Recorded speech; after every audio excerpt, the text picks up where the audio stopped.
इस संपूर्ण ब्रह्मांड और भौतिकतावादी संसार में भगवान के सबसे बड़े भक्त कौन है? पौराणिक कथा के बारे में बताएंगे, तो बने रहिए वीडियो के अंत तक। वीडियो को लाइक और चैनल को सब्सक्राइब कर दीजिएगा। एक बार अर्जुन को अहंकार हो गया कि वही भगवान का सबसे बड़ा भक्त है। इसकी भावना को समझकर श्री कृष्ण ने अर्जुन का अहंकार तोड़ने के लिए एक दिन अपने साथ क्षेत्र भ्रमण के लिए ले गए।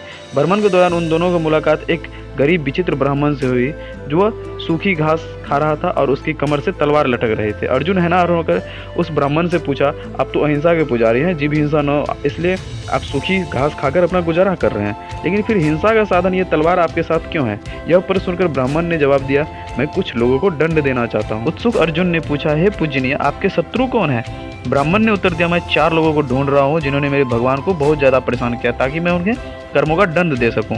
अर्जुन ने पूछा, वे 4 लोग कौन है? ब्राह्मण ने कहा, सबसे पहले तुम्हें नारद की तलाश है। नारद मेरे प्रभु को विश्राम करने देते, हमेशा भजन कीर्तन करके उन्हें जगाए रखते हैं। उसके बाद द्रौपदी से अत्यंत नाराज है, उसने मेरे प्रभु को ठीक उसी समय पुकार लिया जब वो भोजन करने बैठे थे। प्रभु को भोजन पर से उठना पड़ा ताकि पांडवों को महर्षि दुर्वासा ऋषि के शाप से बचा जा सके। इतना ही नहीं, द्रौपदी ने मेरे आराध्य को जूठा भोजन तक खिला दिया। अर्जुन ने पूछा, आपका तीसरा शत्रु कौन है? ब्राह्मण ने उत्तर दिया, वह हृदयहीन प्रहलाद है। वह दृष्टि के कारण मेरे भगवान को गर्म तेल के कड़ाही में प्रवेश करना पड़ा और हाथी के पैरों से कुचला जाना पड़ा और अंत में खंभे से प्रकट होने के लिए विवश होना पड़ा। और मेरा चौथा शत्रु है वह दुस्साहसी अर्जुन। उसने तो मेरे भगवान को अपना सारथी ही बना डाला।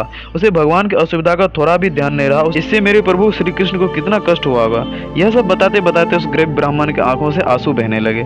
उस गरीब की ब्राह्मण के ऐसे निस्वार्थ भक्ति देखकर अर्जुन का सारा अहंकार पानी की तरह बह गया। उन्होंने भगवान श्री कृष्ण ने क्षमा मांगते हुए कहा, प्रभु मेरी आंखें खुल गई है। इस जगत में न जाने आपके कैसे कैसे और अद्भुत भक्त हैं, मैं तो उनके आगे कुछ भी नहीं हूँ। यह सुनकर भगवान श्री कृष्ण मुस्कुराने लगे। इस संसार में 2 बात निश्चित है, पानी में डूबे तो मौत और भक्ति में डूबे तो मुक्ति निश्चित है। जाते जाते वीडियो को लाइक और चैनल को सब्सक्राइब कर दीजिएगा। बहुत बहुत धन्यवाद।